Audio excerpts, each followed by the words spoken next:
नमस्कार, स्वराज एक्सप्रेस देख रहे हैं आप। मैं हूं आपके साथ ऋतिका शर्मा। आइए इस बुलेटिन की शुरुआत करते हैं हेडलाइंस के साथ।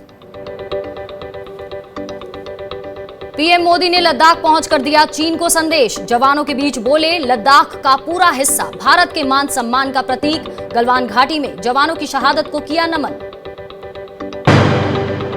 पीएम मोदी के लद्दाख दौरे से चिढ़ा चीन। चीनी विदेश मंत्रालय के प्रवक्ता ने कहा, दोनों देश सैन्य और राजनयिक स्तर पर कर रहे हैं बातचीत। माहौल बिगाड़ने वाला कदम ना उठाए कोई पक्ष।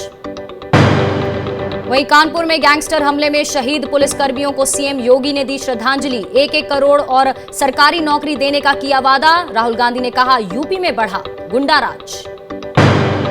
सोनिया गांधी की पीएम मोदी को चिट्ठी। राज्यों और केंद्र शासित प्रदेशों के चिकित्सा शिक्षा संस्थानों में ओबीसी आरक्षण नहीं दिए जाने का किया कड़ा विरोध। कहा, ओबीसी आरक्षण रोकना संविधान की भावना के खिलाफ। और डीजीसीए ने अंतर्राष्ट्रीय कमर्शियल उड़ानों पर रोक 31 जुलाई तक बढ़ाई। पहले ये रोक 15 जुलाई तक थी। कुछ विशेष रूट्स पर हवाई उड़ानों को दी जा सकती है अनुमति। तो प्रधानमंत्री नरेंद्र मोदी ने अचानक लद्दाख पहुंचकर सबको चौंका दिया। दरअसल पहले तय कार्यक्रम के मुताबिक रक्षा मंत्री राजनाथ सिंह को शुक्रवार को लद्दाख का दौरा करना था, लेकिन आखिरी वक्त में राजनाथ सिंह का कार्यक्रम रद्द कर दिया गया था और फिर शुक्रवार को पीएम मोदी खुद लद्दाख जा पहुंचे।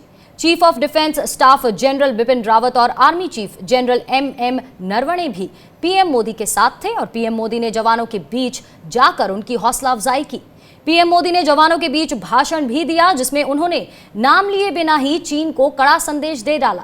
पीएम मोदी चीन से झड़प में जख्मी भर्ती सैनिकों का हाल जानने के लिए अस्पताल भी गए। पूर्वी लद्दाख की गलवान घाटी में आपको बता दें, 15 जून को चीन के साथ हुए हिंसक टकराव में 20 भारतीय जवान शहीद हो गए थे और 70 से ज्यादा जवान घायल हुए थे।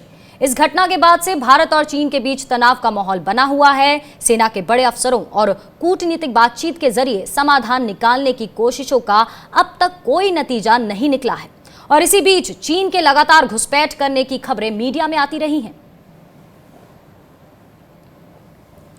वहीं चीन के साथ जारी तनाव के बीच पीएम मोदी ने लद्दाख पहुंचकर यह संदेश दिया है कि भारत सरकार चीन की गुस्ताखियों से कड़ाई से निपटेगी। सैनिकों के बीच दिए भाषण में पीएम मोदी ने कहा कि गलवान घाटी समेत पूरा इलाका भारतीय जवानों की वीरता का गवाह है और लद्दाख भारत का मस्तक है। 130 करोड़ भारतीयों के मान सम्मान का प्रतीक है। लद्दाख का तो ये पूरा हिस्सा ये भारत का मस्तक है। 130 करोड़ भारतीयों के मान सम्मान का प्रतीक है। लेह लद्दाख से लेकर करगिल और सियाचिन तक, रेजांगला की बर्फीली चोटियां से लेकर गलवान घाटी के ठंडे पानी की धारा तक, हर चोटी भारतीय सैनिकों के पराक्रम की गवाही देते हैं। पीएम मोदी ने चीन का नाम लिए बगैर उसकी विस्तारवादी नीतियों पर निशाना साधा है। पीएम मोदी ने कहा कि विस्तारवाद का समय खत्म हो गया है, ये विकास का युग है। इतिहास गवाह है कि विस्तारवादी ताकतें या तो हार गई या उन्हें वापस जाने के लिए मजबूर होना पड़ा। विस्तारवाद का युग समाप्त हो चुका है। ये युग विकासवाद का है। इतिहास गवाह है कि ऐसी ताकतें मिट गई हैं या मुड़ने के लिए मजबूर हो गई। प्रधानमंत्री मोदी ने लद्दाख में सैनिकों के बीच दिए भाषण में ऐसी किसी बातें कही जिन्हें चीन के लिए कड़ी चेतावनी के तौर पर देखा जा सकता है। पीएम मोदी ने अपने भाषण में कभी भगवान कृष्ण के सुदर्शन चक्र की याद दिलाई तो कभी ये कहा कि निर्बलता नहीं बल्कि वीरता ही शांति की पूर्व शर्त है। इतना ही नहीं, उन्होंने विश्व युद्ध और उसमें भारतीय जवानों की वीरता की याद दिलाकर ये संकेत भी दे दिया है कि टकराव की सूरत में हालात कहां तक बिगड़ सकते हैं। प्रधानमंत्री मोदी ने ये बातें जिस जगह पर खड़े होकर कहीं, उससे साफ है कि उनका इशारा चीन के संदर्भ में ही था, लेकिन चेतावनी का आभास देने वाली इन टिप्पणियों में उन्होंने अपने मुंह से सीधे सीधे चीन का नाम एक बार भी नहीं लिया। हम वो लोग हैं जो बांसुरीधारी कृष्ण की पूजा करते हैं, तो हम वही लोग हैं जो सुदर्शन चक्रधारी कृष्ण को भी आदर्श मान करके चलते हैं। शांति निर्बल कभी नहीं ला सकता, कमजोर शांति की पहल नहीं कर सकता। वीरता ही शांति की पूर्व शर्त होती है। विश्व युद्ध हो या फिर शांति की बात, जब भी जरूरत पड़ी है, विश्व ने हमारे वीरों का पराक्रम भी देखा है और विश्व शांति के उनके प्रयासों को महसूस भी किया है। और वहीं लद्दाख में दिए पीएम के भाषण के जवाब में चीन के दूतावास ने बयान जारी किया है। भारत में चीन के दूतावास ने कहा है कि चीन पर विस्तारवादी होने और पड़ोसियों के साथ विवाद बढ़ाने जैसे आरोप लगाना गलत है।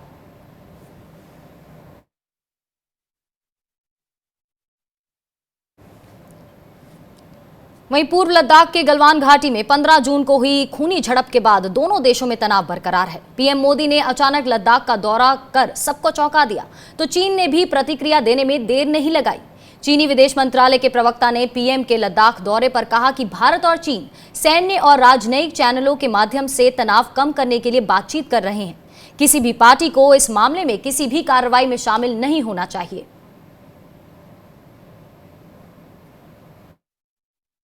We've seen reports that an Indian transport minister said it will ban Chinese companies from building roads in India, and reports also say there are some difficulties for customs clearance for Chinese businesses in India. Is China in consultation with India on these matters? And certain politicians in India have been issuing remarks that are detrimental to our bilateral relations recently. Our bilateral relations need to be held with the concerted efforts. Indian side should work with us towards the same goal to uphold the general picture of our common interests in bilateral relations. और वहीं LAC पर चीन की गुस्ताखियों को लेकर कांग्रेस नेता राहुल गांधी सरकार से लगातार सवाल पूछ रहे हैं। राहुल गांधी ने कहा कि लद्दाख के लोग कह रहे हैं कि चीन ने हमारी जमीन ले ली। प्रधानमंत्री कह रहे हैं कि किसी ने हमारी जमीन नहीं ली। साफ तौर पर कोई तो झूठ बोल रहा है। राहुल गांधी ने एक वीडियो भी शेयर किया जिसमें कई लोग कह रहे हैं कि चीनी सैनिक हमारे इलाके में घुस आए हैं। एक शख्स कह रहा है कि चीनी सैनिक गलवान इलाके में 15 किलोमीटर तक अंदर घुस आए हैं। इन लोगों का कहना है कि हमारी धरती पर चीन का कब्जा बढ़ता जा रहा है।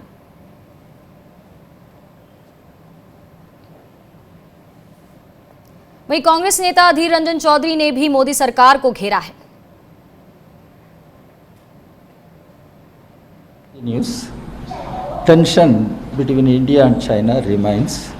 Now efforts must be made to intercept negotiations at the highest level so that this standoff is brought to an end as early as possible. Peace and tranquility are restored on the borders.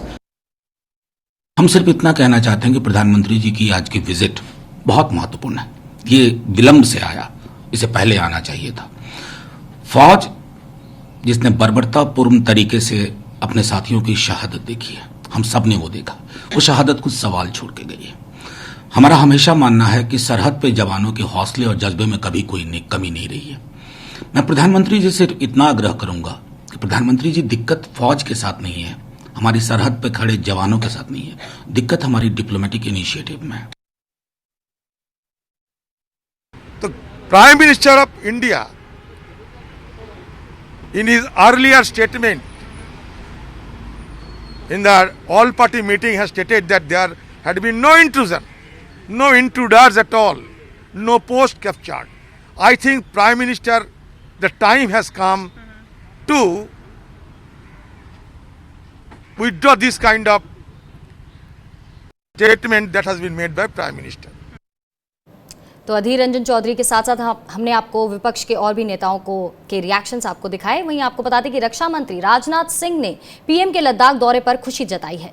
Rajnath Singh ने tweet करके कहा है कि प्रधानमंत्री मोदी का आज लद्दाख जाकर सेना के जवानों से भेंट करके उनका उत्साह वर्धन करने से निश्चित रूप से सेना का मनोबल और ऊंचा हुआ है। मैं प्रधानमंत्री जी के इस कदम की सराहना करते हुए उन्हें धन्यवाद देता हूं। वहीं केंद्रीय गृह मंत्री अमित शाह ने प्रधानमंत्री नरेंद्र मोदी की लद्दाख यात्रा की सराहना की और कहा कि उनके इस दौरे से हमारे वीर जवानों का मनोबल बढ़ेगा। पीएम मोदी का लद्दाख दौरा भारतीय सेना और चीन की पीएलए पीपल्स के बीच ऊंचाई वाले क्षेत्र में चल रहे गतिरोध के बीच हुआ है। अमित शाह ने कहा कि आगे बढ़कर नेतृत्व कर रहे हैं। वहीं प्रधानमंत्री नरेंद्र मोदी लद्दाख में एक अग्रिम चौकी पर सेना, वायुसेना और आईटीबीपी के हमारे बहादुर और साहसी जवानों के साथ मिले हैं। उन्होंने कहा कि प्रधानमंत्री नरेंद्र मोदी की ये यात्रा निश्चित रूप से हमारे वीर जवानों का मनोबल बढ़ाएगी। और वहीं एनडीए नेताओं का मानना है कि पीएम के लिए दौरे से जवानों का मनोबल बढ़ा है।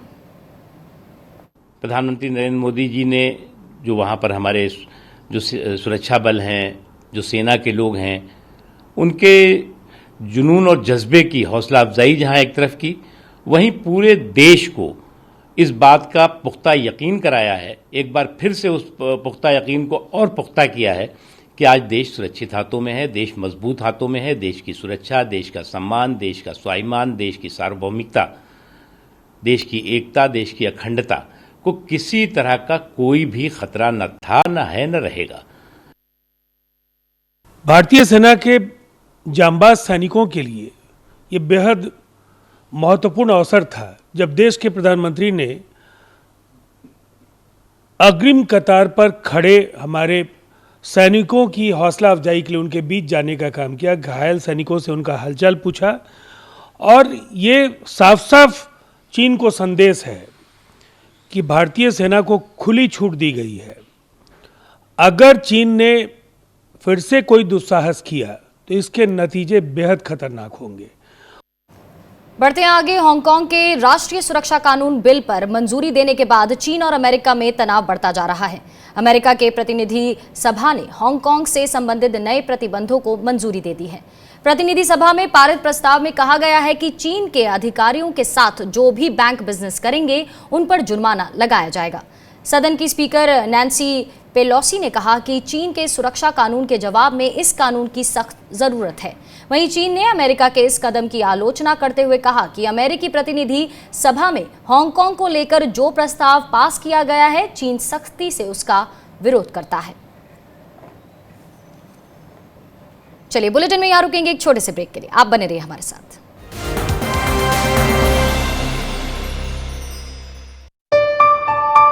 चलो इतिहास के कुछ पन्ने पलटते हैं। चलो उस दौर में कुछ दूर चलते हैं। हो बात ग्वालियर की या हो कहानी मुमताज की, बेगम नवाब की झलकियां या हो बात काले ताज की, हर तरफ पसरा यहाँ इतिहास है। यूं ही नहीं कहते सभी, मध्य प्रदेश तो कुछ खास है। वक्त के निशान।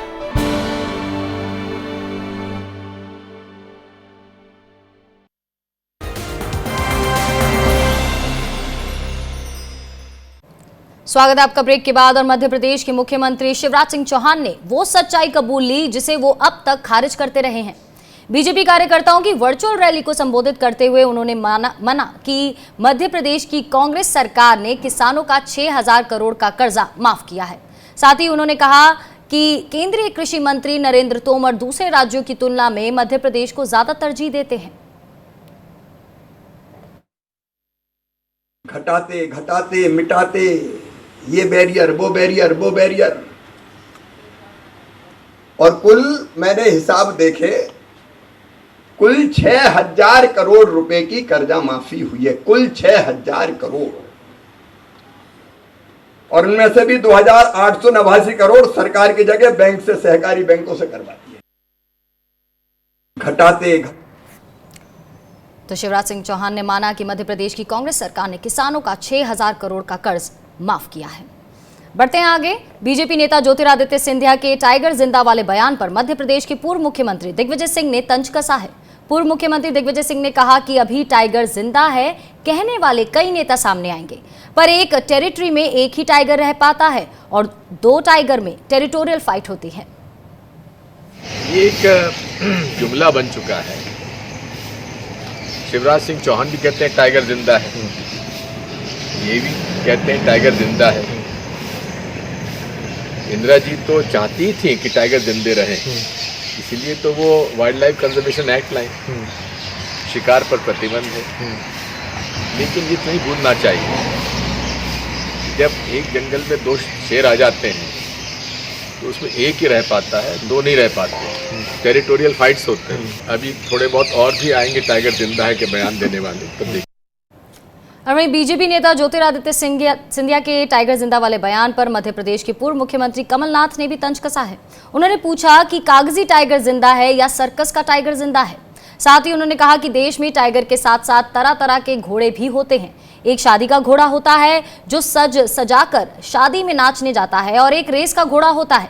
इसी प्रकार कई तरह के टाइगर भी होते हैं। देखिए, टाइगर जिंदा है, टाइगर पेपर टाइगर जिंदा है, सर्कस का टाइगर जिंदा है। अपने देश में भी तरह तरह के घोड़े भी होते हैं। एक शादी का घोड़ा होता है जो सज सजा के नाचने जाता है शादी में, एक रेस का घोड़ा होता है। इस प्रकार के कई टाइगर भी होते हैं। वहीं मध्य प्रदेश में शिवराज सिंह चौहान कैबिनेट के विस्तार के वक्त सोशल डिस्टेंसिंग के उल्लंघन का मामला तूल पकड़ता जा रहा है। पहले सोशल मीडिया पर लोग पूछ रहे थे कि क्या संपूर्ण मंत्रिमंडल पर कार्रवाई होगी जिन्होंने 2 गज दूरी के नियम का उल्लंघन किया है। और अब इस मामले में मध्य प्रदेश के पूर्व मुख्यमंत्री दिग्विजय सिंह ने भी मुख्यमंत्री शिवराज सिंह चौहान पर निशाना साधा है। उन्होंने ट्वीट कर कहा और पूछा कि इन पर FIR होगी, यदि नहीं तो ये संविधान और कानून की शपथ का अपमान नहीं होगा, और वो भी महामहिम राज्यपाल और मुख्यमंत्री के साथ संपूर्ण मंत्रिमंडल द्वारा जिन्होंने थोड़ी देर पहले ही संविधान की शपथ ली हो। क्या शपथ लेते हुए निष्पक्षता, बिना भेदभाव के व्यवहार की शपथ नहीं ली थी?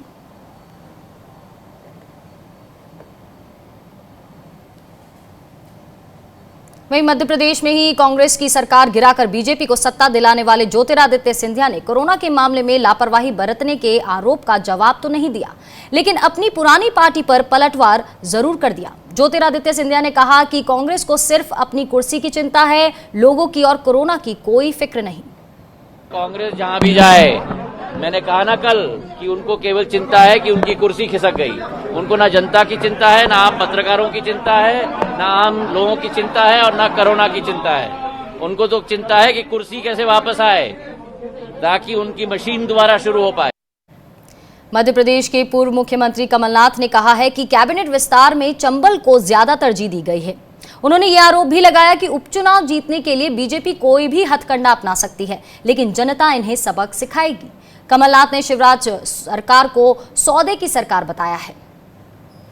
हर हथकंडे अपनाएंगे जीतने के लिए, पर मध्य प्रदेश की सरल स्वभाव की भोली भाली जनता, सीधी सादी जनता इन्हें मुंहतोड़ जवाब देगी।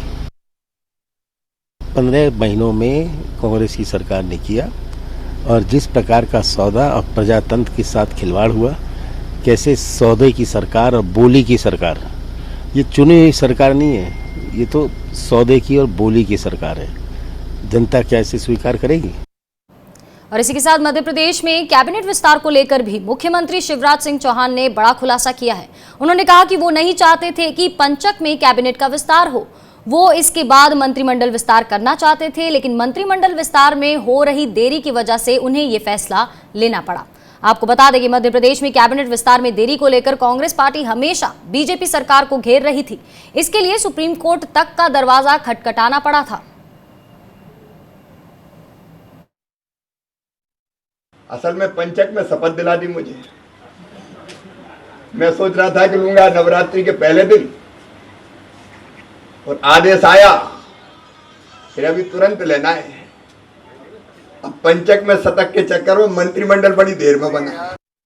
वहीं मध्य प्रदेश के पूर्व मुख्यमंत्री कमलनाथ ने प्रवासी श्रमिकों को रोजगार मुहैया कराने के लिए मुख्यमंत्री शिवराज सिंह चौहान को पत्र लिखा है।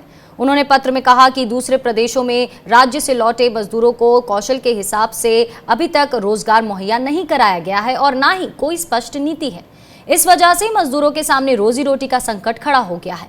उन्होंने कहा कि कोरोना संकट में सरकार का फर्ज है कि इनका सहयोग करें और राहत दें। कमलनाथ ने मांग की है कि ठोस योजना के बनने तक मजदूरों को 7,500 रुपए हर महीने बेरोजगारी भत्ते के रूप में दिया जाए ताकि वे अपनी गुजर बसर कर सकें।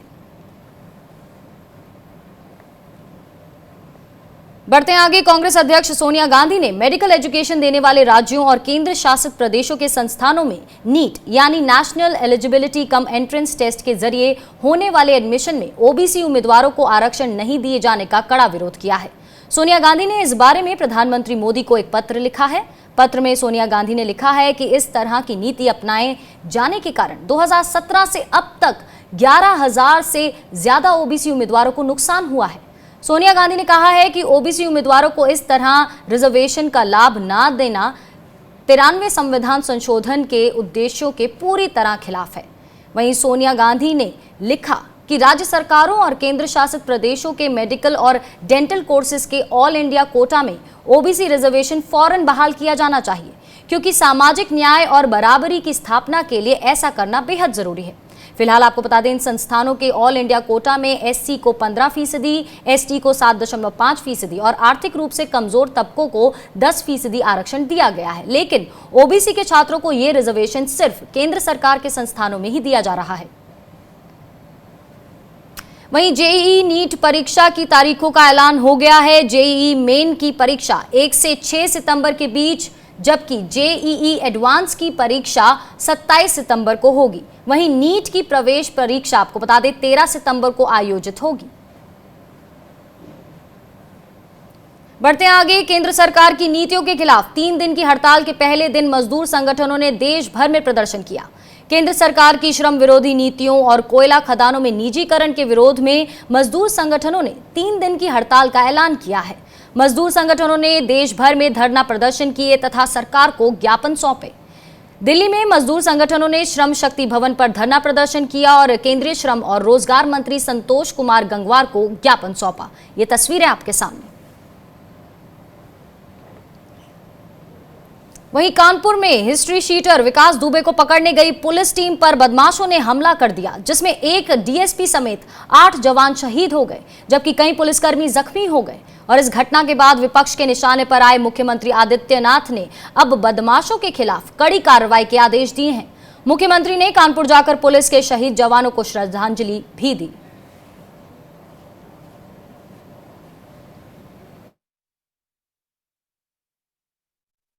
जिन लोगों ने भी यह घटना अंजाम दी है,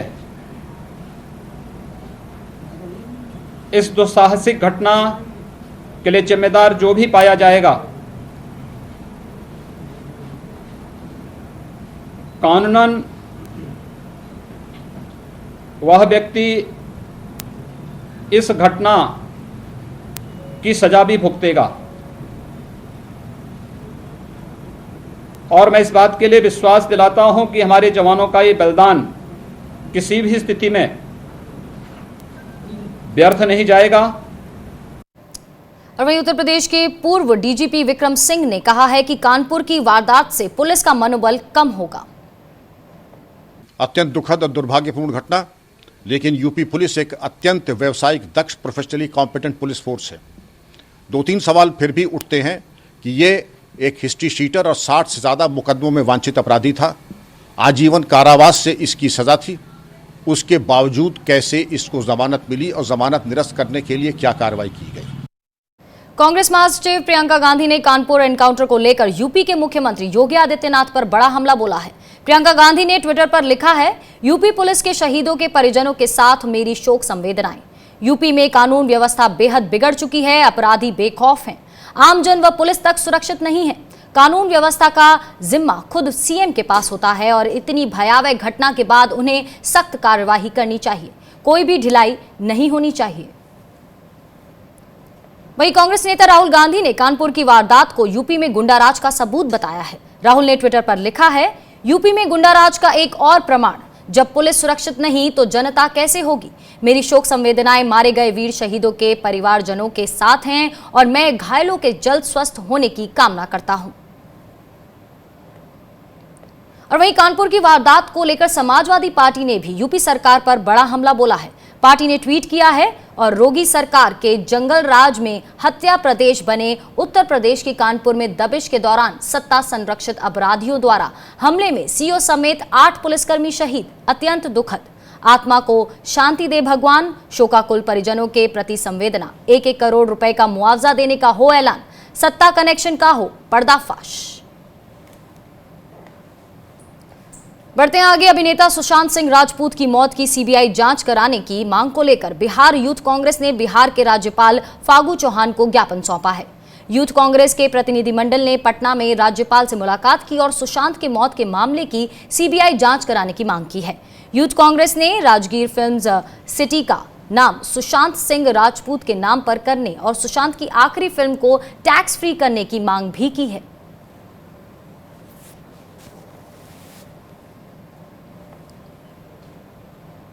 और इसी के साथ इस बुलेटिन में इतना ही। आप बने रहिए स्वराज एक्सप्रेस के साथ। नमस्कार।